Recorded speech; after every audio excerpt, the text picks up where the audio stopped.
Hola jóvenes, ¿cómo están? Espero que todos y todas estén muy bien. Soy la profe Francisca y esta es la clase del electivo de la semana y la última parte del periodo entre guerras que vamos a revisar. El desastre sin precedentes de la Primera Guerra Mundial y la crisis de 1929 barrieron con una gran parte del liberalismo decimonónico económico y político e inició una nueva era de conflicto mucho más intenso como nunca se habían visto. Por eso en esta clase vamos a revisar los totalitarismos, que designan a un modo extremo de hacer política más que a cierta organización institucional. Este modo extremo de hacer política penetró y movilizó a toda la sociedad destruyendo su autonomía e individualidad. Hoy vamos a caracterizar a los tres gobiernos totalitarios del periodo: el fascismo italiano, el nazismo alemán y el estalinismo soviético. Como revisamos unas clases atrás, las graves consecuencias sociales de la Gran Depresión trajo consigo el descontento de gran parte de las sociedades contra sus gobiernos, la mayoría de ellos democracias liberales, por su incapacidad de hacer frente de manera efectiva a la recesión económica. Se cuestionó entonces a la democracia como un sistema de gobierno eficiente. Esto trajo consigo una polarización política producto de la presión de la clase obrera, que empezó a defender con más fuerza ideas comunistas, y esta inestabilidad y miedo de la burguesía fortaleció y se acercó mucho más a ideas de ultraderecha. Ambos sectores denunciaban la incapacidad de los partidos tradicionales y su debilidad frente a este escenario, y también se convirtió en el ideal para discursos de odio y violencia. Este es el antecedente más importante que nos ayuda a entender por qué surgieron los totalitarismos y se fortalecieron tan rápido en las sociedades europeas. Los elementos constitutivos del totalitarismo son la ideología, el partido único, el dictador y el terror. La ideología totalitaria es la crítica radical a la situación existente y una guía para su transformación que también es radical. Y esta se orienta a un objetivo sustancial y supremo, que puede ser la supremacía de la raza elegida o la sociedad comunista. El partido único, animado por la ideología, se sobrepone a la organización del Estado, trastorna la autoridad y el comportamiento regular de las instituciones, de todos los grupos y las diversas actividades sociales. El dictador totalitario ejerce un poder absoluto sobre la organización del régimen y también sobre la ideología, de cuya interpretación y aplicación el dictador es el depositario exclusivo.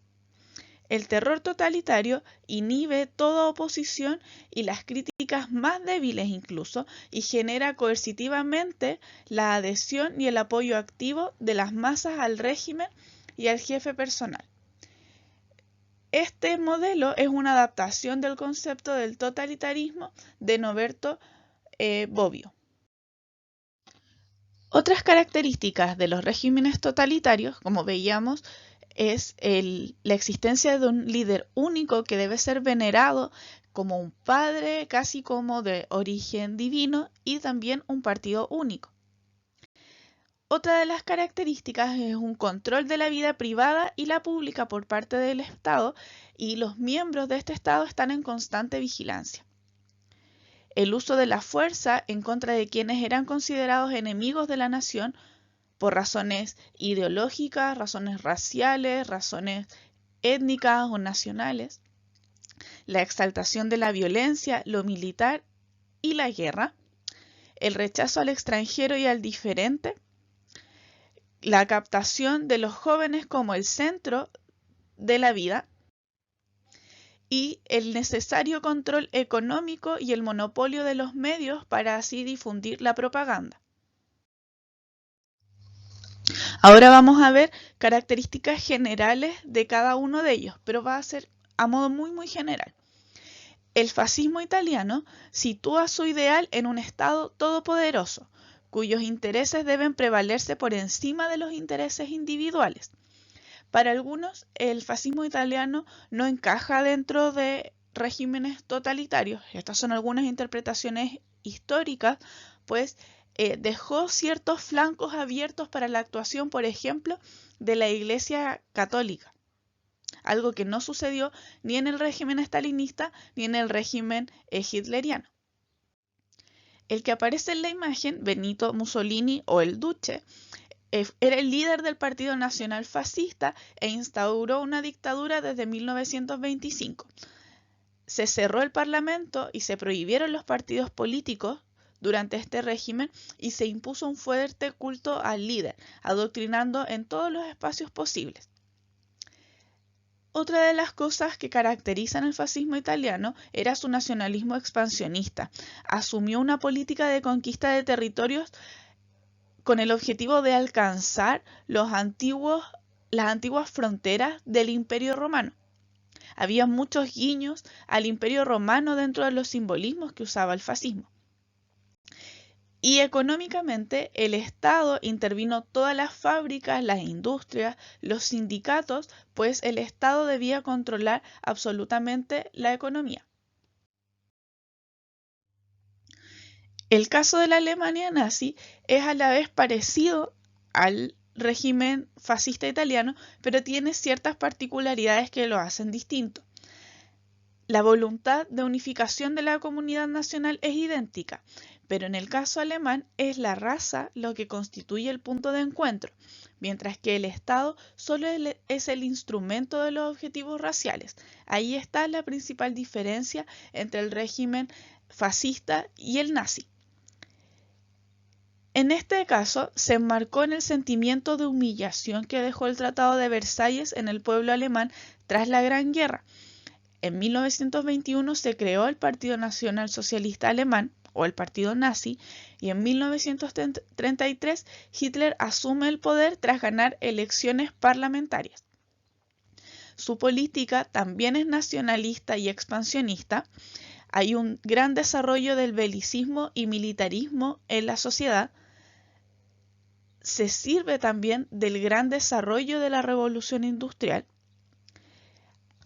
Tiene ideas fuertemente anticomunistas y antisemitas y desarrolla la idea del espacio vital alemán, o sea, de expandir sus fronteras, puesto que esta raza que es superior necesita un espacio mucho más grande para desarrollarse y unificar a toda la raza aria en un mismo estado.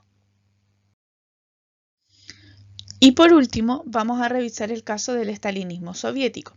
Este tiene un contexto desde 1917, tras la Revolución Rusa, donde se fundó la Unión de las Repúblicas Socialistas Soviéticas y se organizó bajo un sistema político comunista. Desde 1925, Joseph Stalin asumió el poder concentrando todas las facultades en su figura y debilitando otras organizaciones que había dentro de la Unión Soviética, como los soviets. Va a impartir la dictadura del Partido Único, el Partido Comunista, que va a controlar todas las instituciones estatales.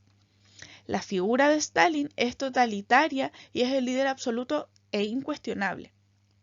Económicamente, también es el Estado el que va a controlar la economía y todos sus factores productivos, y en este contexto, Stalin asumió una política de industrialización de la Unión Soviética que la va a llevar en pocos años a convertirse en una potencia industrial.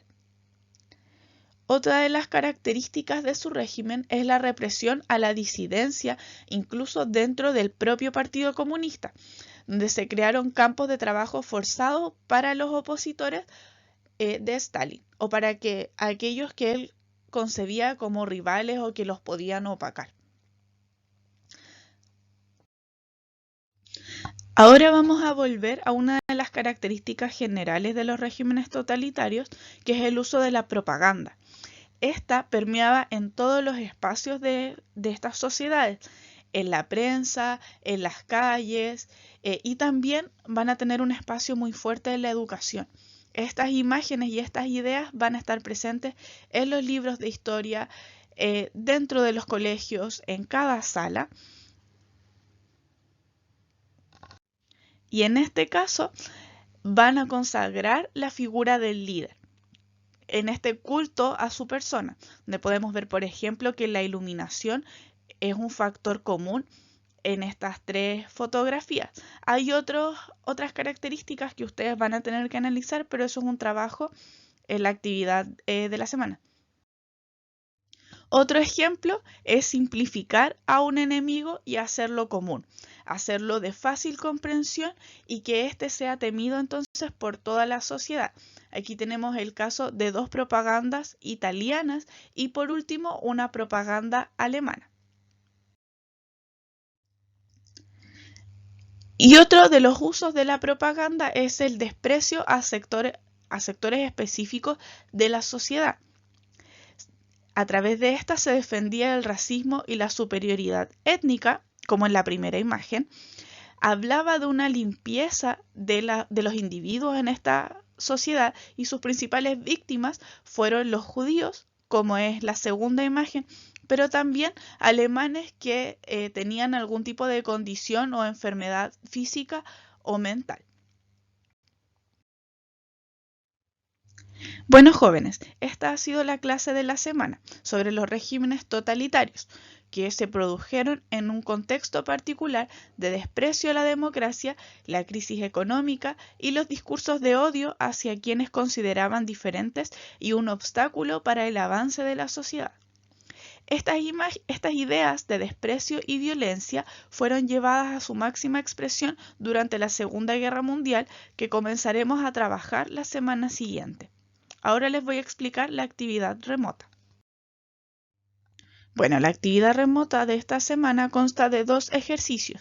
Primero deben realizar un esquema o un cuadro, como ustedes lo prefieran, de las características comunes de los totalitarismos y también deben identificar las particularidades de cada uno.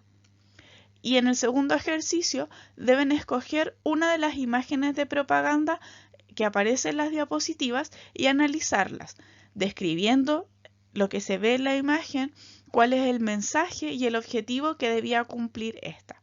¿Ok? Bueno, jóvenes, espero que todos y todas estén muy bien, cuídense mucho, mucho ánimo y fuerza para estos días que son muy difíciles. Recuerden que cualquier duda o dificultad pueden comunicarse conmigo a través del correo u otros mecanismos, ¿ok? Les mando un abrazo muy grande. Chao.